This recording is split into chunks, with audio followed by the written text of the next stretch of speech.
విజ్ఞాన్ గారు, ప్రసాద్ బేరా గారిని ఎందుకు అరెస్ట్ చేయడం జరిగింది? ఏదైతే ఒక అమ్మాయి వచ్చి కేస్ పెట్టడం జరిగింది. అది కూడా 14 డేస్ వరకు రిమాండ్‌కి విధించారు. సో, ఇక్కడ మనం చూసుకున్నట్లయితే చాలామంది ఆ అబ్బాయి తప్పు చేశాడా, తప్పు చేయడా అనేది సెకండరీ. సో, ఒక అమ్మాయి కేస్ పెట్టింది కాబట్టి వెంటనే తీసుకెళ్ళి 14 డేస్ అనేది రిమాండ్, మనం ఈ రోజుల్లో ఈ కాలంలో ఎక్కువ చూస్తున్నాం.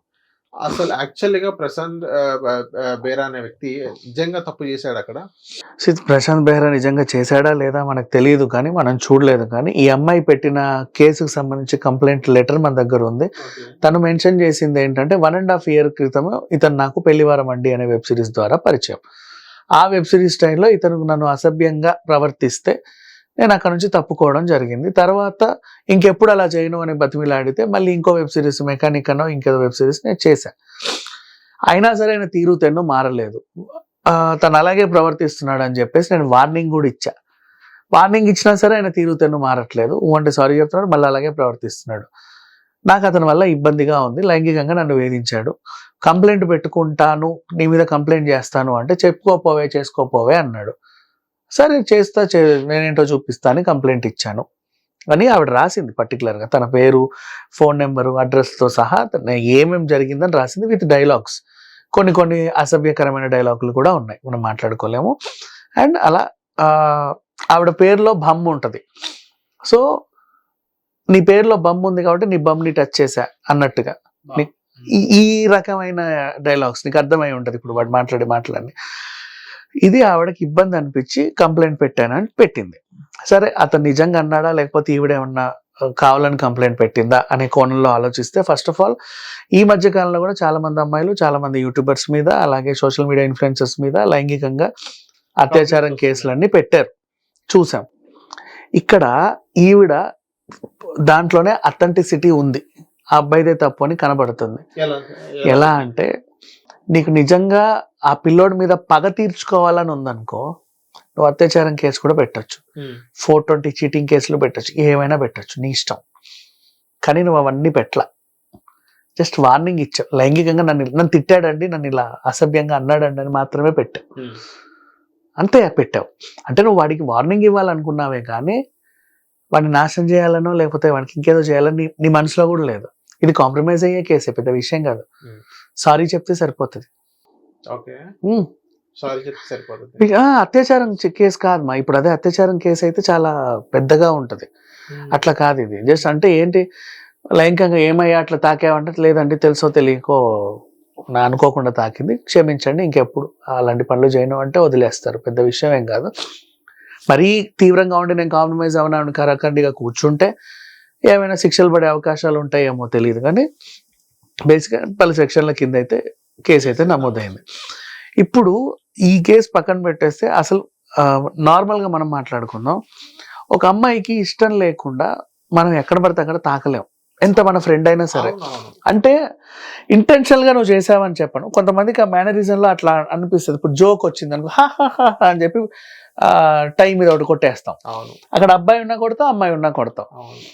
అబ్బాయి అయినా సరే అమ్మాయి అయినా సరే వాళ్ళకి అది కొంచెం ఒక రకంగా అనిపిస్తుంది. ప్లీజ్ చేతులు కొంచెం కంట్రోల్లో పెట్టుకో అంటాం. కొంతమందికి చుట్టుముడితే నచ్చదు, కొంతమందికి చెవులు ఇట్లా అంటే నచ్చదు, కొంతమందికి బుగ్గ గిల్లితే నచ్చదు, కొంతమందికి భుజం మీద చేయేస్తే నచ్చదు, కొంతమందికి వాటేసుకుంటే నచ్చదు, కొంతమందికి కాళ్ళు తాకితే నచ్చదు. ఇలాంటి బట్ అందరు ఫ్రెండ్స్ లానే ఉంటారు, ఖచ్చితంగా ఉండాల్సి ఉంటుంది. కారులో వెళ్తున్నావు, ఫ్రెండ్స్, జోక్ వస్తే నవ్వుతావు, కొడతావు, నీ కాలు తాకుద్ది, ఇబ్బంది ఫీల్ అవుతారు చాలా మంది. ఇబ్బంది ఫీల్ అయినప్పుడు నీకు చెబుతారు, ప్లీజ్ ఇంకెప్పుడు ఇది చెయ్యకు అని.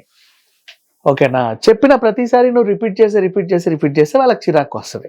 ఇప్పుడు షూటింగ్ టైంలో ఇప్పుడు అమ్మాయిలు ఏం చేస్తారంటే బేసికలీ కొంచెం లీనియన్స్ ఇచ్చినా ఇవాళ రేపు ఏంటంటే వాడు పనులు గిలిచుకుంటూ మీదికి వస్తాడు.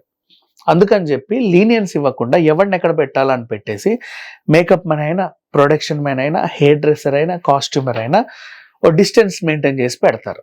ఇప్పుడు వచ్చావు పొద్దున్నే, ఒక అమ్మాయి బండి దిగి వచ్చింది షూటింగ్ లొకేషన్కి, మేకప్ వేయడానికి చూస్తే కొంచెం దూరం ఉండు, నేను అన్ని సెట్ చేసాను, సరే ఇప్పుడు వేయి అంటారు.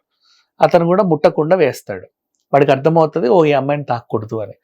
కాస్ట్యూమర్ అయినా సరే మీదికి వచ్చి ఇది అంటే అక్కడ పెట్టండి నేను వేసుకుంటాను. హెయిర్ డ్రెస్సర్ అయినా సరే తీసేటప్పుడు బాబు మెడ టచ్ చేయకు, వీపు టచ్ చేయకు, జస్ట్ కొంచెం నీ పన్ను ఇలా చూసేసుకో. ఇలా చెబితే వాళ్ళు ఏమనుకుంటారు, అరే ఈ అమ్మాయి చాలా పద్ధతిది, అసలు ఒంటి ముట్టనివ్వట్లేదు, చాలా స్ట్రిక్ట్, వాళ్ళ గౌరవం ఇస్తారు.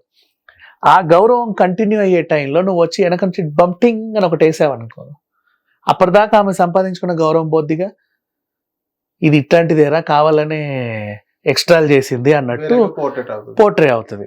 అప్పుడు ఆమె అప్పటిదాకా సంపాదించుకున్న పరువు ఆ లొకేషన్లో పోతే ఆవిడకి ఎలా ఉంటుంది, చెప్పుద్ది అప్పటికి, ఇట్లా చేయకు, నేనంటూ ఒక డిగ్నిఫైడ్గా ఇక్కడ ఉంటున్నా, నువ్వు నా ఫ్రెండ్వే, నేను కాదన్ను, మనం బయట ఎక్కడైనా సరే సరదా మాట్లాడుకుని నువ్వేం చేసినా ఓకే, లొకేషన్లో ఇంతమంది నన్ను గౌరవిస్తున్నారు, నేను కూడా ఎవరిని ఎక్కడ పెట్టాలి అక్కడ పెట్టి ఇక్కడ ఉన్నప్పుడు ఎవరికి లీనియన్స్ ఇవ్వకుండా నువ్వు వాళ్ళ మీద పడి వెకిల్ చేసి వెళ్ళి హి హి అని గిల్లి బుగ్గ గిల్లుతా ఉంటే చూసే వాళ్ళకి నన్ను తప్పుగా అనుకుంటారు, ఆ పిల్ల అట్లాంటిదిరా అనుకుంటారు. వద్దు, అందుకని చెప్పేసి కొంచెం డిస్టెన్స్ మెయింటైన్ చేయండి. 100 సార్లు చెప్పినా నువ్వు అదే రిపీట్ చేసేసరికి మధ్యలో ఫస్ట్ ఆ వెబ్ సిరీస్లో అయింది. నెక్స్ట్ వెబ్ సిరీస్ వెళ్ళారు వీళ్ళు, అమ్మ మీ ఇద్దరు కాంబినేషన్ బాగుంటుంది, మేము మిమ్మల్ని అనుకున్నాము అంటే, అబ్బాయి నేను వాడితో చేయను అని చెప్పేసింది.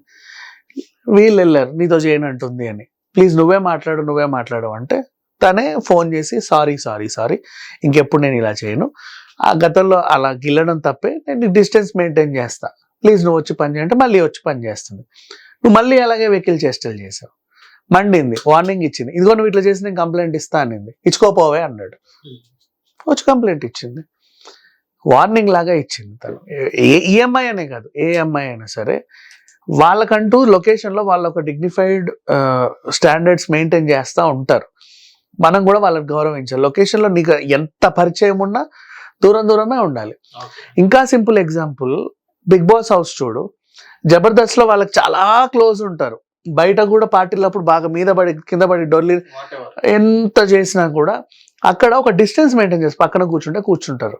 ఎందుకు అంటే కెమెరాల ముందు నీ క్యారెక్టర్ బ్యాడ్ అవ్వకూడదని నువ్వు అనుకుని కూర్చుంటావు, ఆ గౌరవం నీ తోటి కంటెస్టెంట్ కూడా ఇచ్చి నీకు కూడా అదే డిస్టెన్స్ మెయింటైన్ చేసి కూర్చుంటారు. బయట వాళ్ళు ప్రేమికులే అవ్వచ్చు, పెళ్లి చేసుకున్న వాళ్ళే అవ్వచ్చు, కానీ నలుగురి ముందు వాళ్ళు విచ్చలవిడితనం చేయరు. కపుల్స్ని కూడా చూసాం మనం. అంతెందుకు లాస్ట్ టైం ఒక ఆవిడ మా హస్బెండ్ అని కనీసం కౌగలించుకోవట్లేదండి అని కంప్లైంట్ చేసింది నాగార్జునకి. నాగార్జున వెళ్ళి ఒకసారి ఒక హగ్ ఇవ్వయ్యా అన్నాడు. ఎందుకు అయింది అక్కడికి అంటే, వాళ్ళు ఒకటి అంటే మనం పబ్లిక్ ప్లాట్ఫామ్కి వచ్చాము, ప్రైవేట్ లైఫ్లో లేము, కాబట్టి మనమంటూ ఒక డిగ్నిఫైడ్గా ఉండాలి, మన స్టాండర్డ్స్ మనం మెయింటైన్ చేయాలి అని అనుకుంటారు. ఎవరైనా అంతే, షూటింగ్ లొకేషన్ కెమెరా ముందు పద్ధతిగా ఉండాలనుకుంటారు. నువ్వు తెలిసిన వాళ్ళు వచ్చి నీ మీద వెకిలి చేష్టలు చేస్తే నీ క్యారెక్టర్ ఎక్కడ బ్యాడ్ అయిపోతుందో అని వార్నింగ్ ఇస్తారు, అది మనం గౌరవించాలి. వీళ్ళ కేసు కూడా అలాగే కనబడేది. సార్ ఇప్పుడు ప్రసాద్ బేరా గారి గురించి మాట్లాడితే 14 days రిమాండ్ విధించారు, ఇప్పుడు ఏం చేశారు అక్కడ మొత్తం కేసు మీద ఒకసారి చెప్తారు. బెయిల్ వస్తుంది, బెయిల్ పెద్ద విషయం కాదు, వస్తుంది. కేసు కూడా ఈ అమ్మాయి కాంప్రమైజ్ అయితే తీసేస్తారు. తను కూడా వార్నింగే ఇవ్వాలనుకుంది కానీ అతను కెరీర్ పాడు చేయాలని మాత్రం తను అనుకోలే. ఈ అమ్మాయి కూడా నువ్వు మాట వినట్లా, అది మితిమీరిపోయింది కాబట్టి కంప్లైంట్ ఇచ్చింది. సార్ ఇప్పుడు మనం చూస్తున్నాం, ఇప్పుడు ఏదైనా పెద్ద తలకాయలు ఉన్నాయా సార్ వీళ్ళిద్దరు వెనక, ఎవరైనా అమ్మాయి వెనక కానీ అబ్బాయి వెనక కానీ ఏమైనా పెద్ద తలకాయలు ఏమైనా ఉన్నాయా? అట్లాంటివి ఏముండవు, చాలా సింపుల్ వార్నింగ్ ఇది. అంతే. థ్యాంక్ యూ విజ్ఞాన్ గారు. హిట్ టీవీ యాప్ ని డౌన్లోడ్ చేసుకోండి, ఇందులో short news, live news, entertainment movies అన్ని అవైలబుల్ గా ఉన్నాయి. Please download hit TV app. Hit TV app ని ఫ్రీగా డౌన్లోడ్ చేసుకోండి.